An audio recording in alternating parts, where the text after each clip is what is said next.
The repo truck arrived on a Tuesday morning, just as Deborah was dropping Edward off at school. She watched through her rearview mirror as two men in uniforms approached her car, clipboards in hand, and felt her world collapse in real time. 3 months earlier, she had been a different person, responsible, in control, the kind of mother who meal prepped on Sundays and never missed a bill payment. But standing there in the school parking lot, watching other parents whisper and stare, Deborah realized how quickly everything can unravel when you make one seemingly innocent decision. It started with 4 simple words that appeared on her phone screen late one night. Buy now, pay later. Just $75 a month for 4 months. What could go wrong with giving her son the birthday party he deserved? Everything, as it turned out. This is the story of how a single credit card swipe meant to create one perfect day became a hidden debt that consumed 3 months of Deborah's life. It's about the weight of good intentions, the price of keeping up appearances, and the moment when reality finally catches up. Deborah Martinez had perfected the art of making everything look effortless. At 5:30 a.m., while most of the world still slept, she moved through her small apartment with the quiet precision of someone who had learned to stretch every minute, every dollar, every ounce of energy she had. She worked as a nursing assistant at Mercy General, pulling double shifts when they were available, which was more often than not. The work was demanding, but it paid the bills and gave her something most single mothers only dreamed of: health insurance for both her and Edward. Her colleagues knew her as the reliable one, the woman who never called in sick, never complained about overtime, and always had a smile ready for patients on their worst days. Edward was 8 years old and had his mother's eyes, dark, thoughtful, and too wise for his age. He understood without ever being told that they lived differently than some of his classmates. There were no spontaneous trips to Target, no casual mentions of family vacations, no brand-name sneakers that appeared simply because he wanted them. But there was love, consistency, and a mother who showed up to every school event, even when she was exhausted. Their routine was sacred. Breakfast at 6:15, always oatmeal with whatever fruit was on sale that week. Edward would do his homework at the kitchen table while Deborah prepped their lunches, her balance alert notifications silently reminding her how close she lived to the edge each month. But she managed. She always managed. On weekends, they had their rituals. Saturday morning pancakes, the one meal where they splurged on real maple syrup. Sunday afternoon walks in the park where Edward would collect interesting rocks and Deborah would calculate whether they could afford to stop for ice cream. Most times, they could. Small victories. Deborah had built their life on careful calculations and quiet sacrifices. She knew exactly how much she could spend on groceries, which bills could be paid a few days late without consequences, and how to make Edward feel loved without breaking the bank. She was proud of this life they'd created together, modest but stable, careful but not fearful. What she didn't know was how fragile that balance really was, or how quickly one moment of wanting to give her son everything could threaten to take away what mattered most. The alarm went off at 5:30 a.m., same as it had every weekday for the past 3 years. Deborah's hand moved automatically to silence it before the sound could wake Edward. In the blue glow of her phone screen, she could see the notification from her bank. Her automatic payment for the car loan had gone through successfully. $218, right on schedule. She moved through her morning routine like a dancer who had perfected every step. Coffee first, strong and black because cream was an expense she'd eliminated months ago.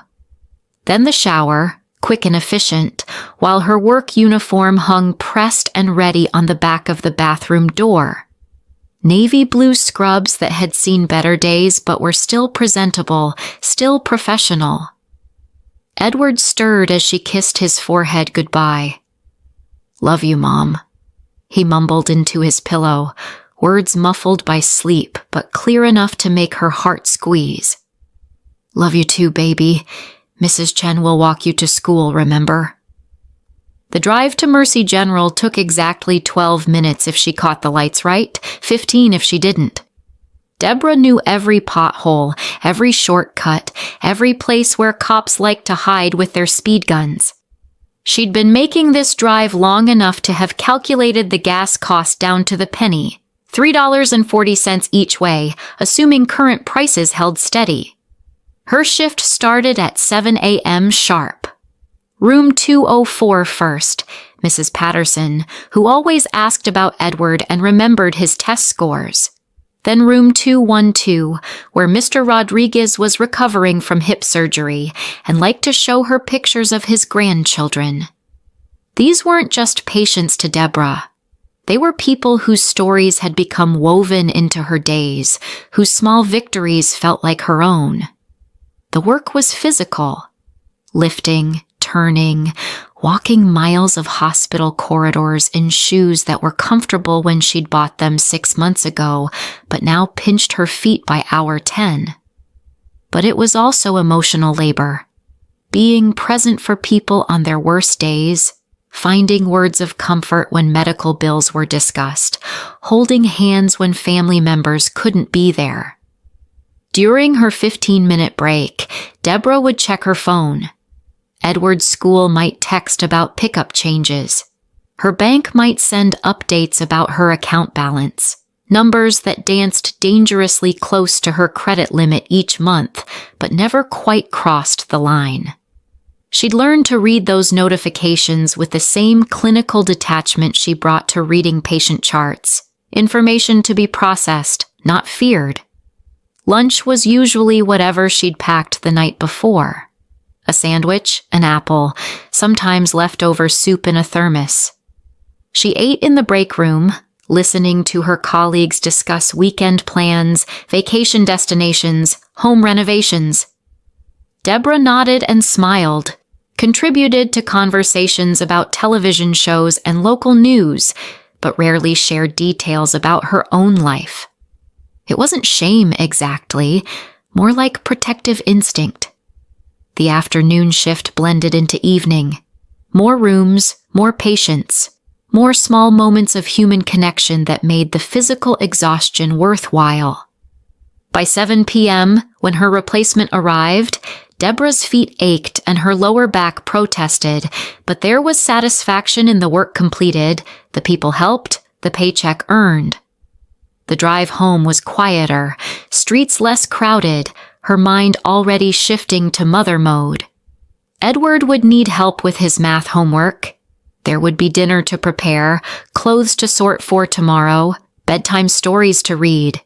The routine would begin again, reliable and comforting in its predictability. What Deborah didn't know, as she pulled into her apartment complex that evening, was that this comfortable, carefully maintained rhythm was about to be disrupted by something as simple as a notification on her phone and the words that would change everything. Buy now, pay later. Edward's 9th birthday was 3 weeks away when everything started to unravel. It began innocently enough. A conversation with other mothers at school pickup, casual mentions of bounce houses and magicians, pizza parties that cost more than Deborah spent on groceries in a month. "What are you planning for Edward's party?" asked Jennifer, whose son was in Edward's class. Her tone was friendly, but Deborah caught the subtle assessment in her eyes, the way some parents sized up families like hers. That night, Deborah sat at her kitchen table with a calculator and a growing sense of dread. Even a modest celebration, cake, decorations, maybe pizza for 6 kids, would cost at least $300. Money she simply didn't have with her car payment, rent, and Edward's school supplies eating up every paycheck. She tried explaining to Edward that they'd celebrate differently this year, maybe just the two of them with his favorite dinner and a small gift. But she saw something dim in his eyes, a quiet acceptance that broke her heart more than any tantrum could have. 2 weeks later, shopping online for Edward's one gift, Deborah saw it. 4 simple words that glowed on her phone screen like a lifeline. Buy now, pay later. Just $75 a month for 4 months. She could give Edward the party he deserved, the memories his classmates would have. Her finger hovered over the screen. Her declined transaction from last week still stung, trying to buy Edward new shoes and watching the payment fail at checkout. Her overdue balance on one credit card had triggered an interest spike that made her stomach clench every time she thought about it. But this was different. This was for Edward. She clicked accept. The party was everything Deborah had dreamed it would be. Edward's face lit up as his friends arrived to find a bounce house in their small backyard, pizza boxes stacked high, and decorations that transformed their modest space into something magical. For 3 hours, she watched her son be just another kid with a normal birthday, and it felt worth every penny she didn't have. But Monday morning brought reality crashing back. The first payment notification appeared on her phone. $75 due in 2 weeks. Then another app chimed, her credit card company informing her that her balance was approaching her limit. Then her bank, warning about insufficient funds for her automatic car payment. Deborah stared at the cascade of notifications, her coffee growing cold in her hands. 3 different apps, all demanding money she'd already spent on Edward's smile. She'd known this moment would come, but somehow hadn't fully calculated the collision of all her financial obligations arriving at once. She opened a budget tracker app she'd downloaded months ago but never used, fingers trembling slightly as she input the numbers. The math was unforgiving. Between her existing bills and the new payment plan, she was short by nearly $200 every month. $200 that had to come from somewhere. Sitting in her car before her shift started, Deborah felt the weight of what she'd done settle around her shoulders. She'd traded 3 hours of her son's happiness for months of financial stress. But as she remembered Edward's laughter, the way he'd hugged her and whispered, "Best birthday ever," she couldn't bring herself to regret it entirely. The question now wasn't whether she'd made the right choice. The question was how to survive it. The breaking point came 3 weeks later, not with a dramatic confrontation, but with a quiet moment of clarity. Deborah was sitting on her bathroom floor at 2 a.m., having just finished a 16-hour shift, when her phone buzzed with another payment reminder. She stared at the screen, then at her reflection in the bathroom mirror, and finally understood what she'd been avoiding.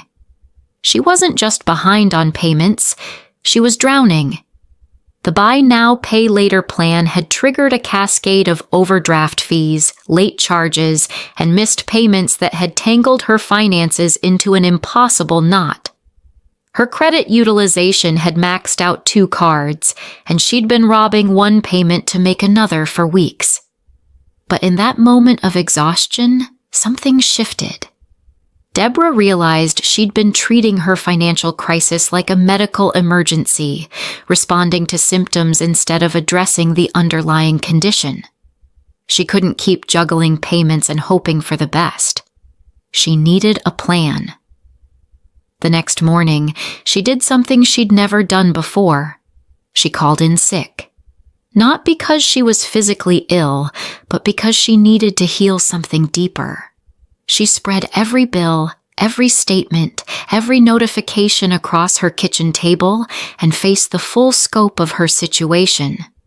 The numbers were worse than she'd imagined, but they were also finite. Real. Something she could work with. She opened a budgeting app called Mint and began entering every expense, every debt, every payment. For the first time in months, she could see the whole picture instead of just the pieces that demanded immediate attention. It would take discipline, sacrifice, and probably some difficult conversations with creditors. But for the first time since Edward's birthday, Deborah felt like she was moving toward a solution instead of just surviving from one crisis to the next. 6 months later, Deborah's phone buzzed with a different kind of notification. Her Mint app showed something she hadn't seen in over a year: positive cash flow. Not much, just $43 left over after all her bills and payments. But it felt like winning the lottery. The road back hadn't been easy. She'd picked up extra shifts when her body protested, skipped lunches to save money, and had honest conversations with Edward about why they were eating more rice and beans and fewer takeout dinners. She'd negotiated payment plans with creditors, consolidated some debts, and slowly, methodically, began clearing her balances. The hardest part wasn't the financial discipline, it was the emotional work. Learning to sit with the discomfort of saying no to Edward's requests for things she couldn't afford. Explaining why they couldn't go to movies or buy new video games. Teaching both of them that love wasn't measured in purchases, but there were unexpected gifts in the simplicity. Saturday mornings became more precious when they were just about pancakes and conversation. Edward learned to find joy in library books instead of toys, in bike rides instead of expensive entertainment. Their relationship deepened when it wasn't mediated by financial stress. The buy now, pay later plan was finally paid off, along with 2 credit cards. Deborah kept using the budgeting app, not because she had to anymore, but because seeing her progress made her proud. She'd learned that financial stability wasn't about having more money. It was about knowing exactly where every dollar went and why. Looking back, Deborah realizes that Edward's 9th birthday party taught her something no finance class ever could. It wasn't about the bounce house or the pizza or the decorations that made other parents whisper with approval. It was about the moment she chose to be honest, first with herself, then with her son, about what they could and couldn't afford. The buy now, pay later option had promised her an easy path to giving Edward everything. But it was the harder path, the one that required saying no, making sacrifices, and finding joy in simplicity, that gave him something more valuable: a mother who was present, stable, and unafraid of their reality. Today, Edward is 10. His birthday party this year was different. 6 friends, homemade cake, games in the park that cost nothing but time. As Deborah watched him laugh with his friends, she noticed something she'd missed before. His joy wasn't diminished by the modesty of the celebration. If anything, it felt more authentic, more his own. Her bank account shows a steady balance now, nothing dramatic but enough. More importantly, she sleeps peacefully, knowing that every choice she makes is one she can actually afford, financially and emotionally. Sometimes the greatest gift we can give the people we love is simply showing up as ourselves, whole and honest and present.